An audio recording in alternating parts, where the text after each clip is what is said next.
नमस्कार दोस्तों, जीके संसार में आप सभी का स्वागत है। आज हम सब बात करेंगे बाल विकास एवं शिक्षा शास्त्र, और ये जो हमारा होगा वो पार्ट 5 होगा, क्योंकि पार्ट 4 तक हम लोगों ने ऑलरेडी डिस्कस कर लिया है। जिन लोगों ने नहीं देखा है वो डिस्क्रिप्शन बॉक्स में जाकर लिंक हमने दे दिया है, वहाँ से देख सकते हैं।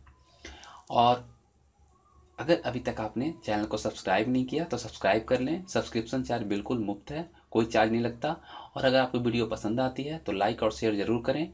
और अगर आपका कोई भी क्वेरी हो तो मुझे 818010941280 पर व्हाट्सअप कर सकते हैं। और ये जो टॉप 20 क्वेश्चंस हैं वो आने वाले सीटेट, बीटेट और अदर टेट परीक्षाओं के लिए बहुत ही उपयोगी साबित होगा। तो आइए शुरू करते हैं और देखते हैं कौन से प्रश्न हैं। फर्स्ट क्वेश्चन जो है वो है, मानव चिंतन में तर्क का आरंभ होता है। मानव चिंतन में तर्क कब आरंभ होता है? तो ऑप्शन हमारे पास है शैशवावस्था, बाल्यावस्था, किशोरावस्था और सभी में। तो मानव चिंतन में तर्क का जो आरंभ होता है वो बाल्यावस्था में होता है। ठीक है, यानी कि बी, बाल्यावस्था में ही मानव चिंतन में तर्क का आरंभ होता है। उसके बाद है भाषा विकास का सिद्धांत दिया है। भाषा विकास का सिद्धांत किसके द्वारा दिया गया है? तो भाषा विकास का सिद्धांत जो है वो चॉम्स्की के द्वारा दिया गया है। चॉम्स्की ने ये भाषा विकास का सिद्धांत दिया है। उसके बाद क्वेश्चन आता है, विद्यालय का वातावरण निर्भर करता है। विद्यालय का जो वातावरण होता है, माहौल जो होता है वो किस पर निर्भर करता है? ऑप्शन है मुखिया पर, शिक्षकों पर, छात्रों पर या सभी पर। तो जो विद्यालय का वातावरण जो है वो शिक्षकों पर निर्भर करता है। शिक्षक जैसे वातावरण क्रिएट करेंगे वो ही वहाँ पे वातावरण बनेगा, यानी कि बी। ठीक है। उसके बाद है अचेतन मन की तुलना की गई है। अचेतन मन की तुलना किससे की गई है? आत्मा से, स्वर्ग से, हिमखंड से या किसी से भी नहीं। ठीक है। तो अचेतन मन की जो तुलना की गई है वो हिमखंड से की गई है। हिमखंड यानी कि सी। उसके बाद आता है सर्वप्रथम बुद्धि का वैज्ञानिक मापन किया गया। कब किया गया और किसके द्वारा किया गया? तो सर्वप्रथम बुद्धि का वैज्ञानिक मापन जो किया गया वो किया गया आपके बीने के द्वारा। ठीक है, यानी कि फर्स्ट। उसके बाद है बुद्धि लब्धि का विचार किसने दिया? जो आईक्यू का विचार जो है वो किसने दिया? ऑप्शन हमारे पास है बीने, टर्मन, एबिनहास या वुंट। तो जो आईक्यू का जो बुद्धि लब्धि का जो है वो दिया गया आपका टर्मन के द्वारा। टर्मन ने ही बुद्धि लब्धि का विचार दिया था। ठीक है। उसके बाद बात आती है मोटिवेशन शब्द की उत्पत्ति किस लैटिन शब्द से हुई है?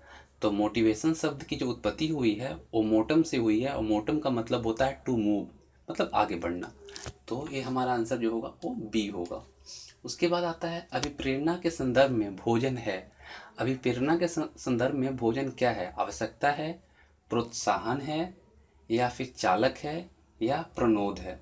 तो अभिप्रेरणा के संदर्भ में जो भोजन है वो एक प्रणोद है, यानी कि डी।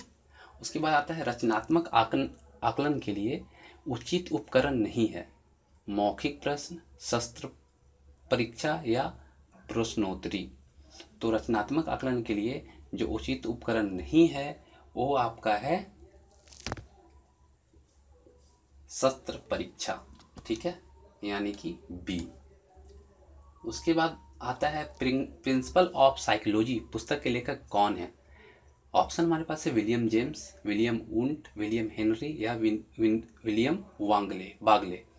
तो जो प्रिंसिपल ऑफ साइकोलॉजी पुस्तक है उसके लेखक जो हैं वो विलियम जेम्स हैं। विलियम जेम्स के द्वारा प्रिंसिपल ऑफ साइकोलॉजी लिखा गया है। उसके बाद है पहले हम हमारी आदतों का निर्माण करते हैं, फिर हमारी आदतें हमारा निर्माण करती है। यह कथन किसका है? ऑप्शन है रास, गेसल, ड्राइडेन या फ्राइड। तो जो एक कथन है कि पहले हम हमारी आदतों का निर्माण करते हैं, फिर हमारी आदतें हमारा निर्माण करती है, ये कहा गया है आपका ड्राइडेन के द्वारा।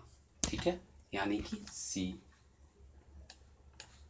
उसके बाद इनमें से कौन सा सिद्धांतकार यह मत स्पष्ट करता है कि बच्चे अपनी बुद्धि व विकास हेतु कठोर अध्ययन करते हैं?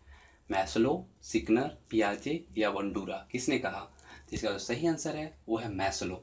मैस्लो ने ही कहा है कि बच्चे अपनी बुद्धि व विकास हेतु कठोर अध्ययन करते हैं। ठीक है। उसके बाद मनोविज्ञान अनुभव और व्यवहार का विज्ञान है, किसका कथन है? ऑप्शन हमारे पास है वुडवर्थ, अरस्तु, सिकनर का या वाटसन का। तो इसका जो सही आंसर है वो है आपका सिकनर। सिकनर ने ही कहा कि मनोविज्ञान अनुभव और व्यवहार का विज्ञान है। उसके बाद आता है गेस्टाल्टवादियों ने किस पर विशेष बल दिया? तो गेस्टाल्टवादियों ने जो विशेष बल दिया वो प्रत्यक्षीकरण पे दिया है। ठीक है, यानी कि डी ऑप्शन। उसके बाद है काल्सनिक के अनुसार संकल्पना का पूर्ण गठन क्या है? काल्सनिक के अनुसार संकल्पना का पूर्ण गठन क्या है? ऑप्शन है व्यवहार, चिंतन, शब्द और समस्याएं। तो इसका जो सही आंसर है वो आपका है चिंतन। काल्सनिक के अनुसार चिंतन को दिया गया है। ठीक है। उसके बाद जो बात आती है मोटिवेशन एंड पर्सनालिटी पुस्तक के लेखक कौन है? पाउलो, थॉर्नडाइक, ब्रूनर या मैस्लो। तो ये जो पुस्तक है वो मैस्लो के द्वारा लिखा गया है। मोटिवेशन ऑफ पर्सनालिटी जो है मोटिवेशन एंड पर्सनालिटी मैस्लो के द्वारा लिखा गया है। सिकनर का क्रिया प्रस्तुत अनुबंधन सिद्धांत थॉर्नडाइक के किस नियम पर आधारित है? अभ्यास के नियम पर, तत्परता के नियम पर, प्रभाव के नियम पर या सादृश्य अनुक्रिया के नियम पर? तो ये जो है आपका वो प्रभाव के नियम पर आधारित है। उसके बाद सफलता ही सफलता का आधार है थॉर्नडाइक के किस नियम की पुष्टि करता है? प्रभाव का नियम, अभ्यास का नियम, तत्परता का नियम या उपयोग सभी? तो ये जो बात है वो आपका प्रभाव का नियम पे लागू करता है। ठीक है, सफलता ही सफलता का आधार है, ये प्रभाव का नियम पे लागू करता है। उसके बाद बात आती है नेतृत्व के गुणों का सर्वाधिक विकास होता है शिशुअवस्था में, बाल्यावस्था में, किशोरावस्था में या प्रौढ़ावस्था में? तो इसका सही आंसर है वो है किशोरावस्था में। किशोरावस्था में ही नेतृत्व के गुणों का सर्वाधिक विकास होता है। उसके बाद है थॉर्नडाइक के किस नियम को संतोष और असंतोष का नियम भी कहा जाता है? अभ्यास का नियम, तत्परता का नियम, प्रभाव का नियम या सादृश्य अनुक्रिया का नियम? तो थॉर्नडाइक के अनुसार जो प्रभाव का नियम है उसे संतोष और असंतोष का नियम भी कहा जाता है, यानी कि C option. Thank you friends, आपको वीडियो कैसा लगा मुझे कमेंट बॉक्स में अपना सुझाव जरूर दें। धन्यवाद।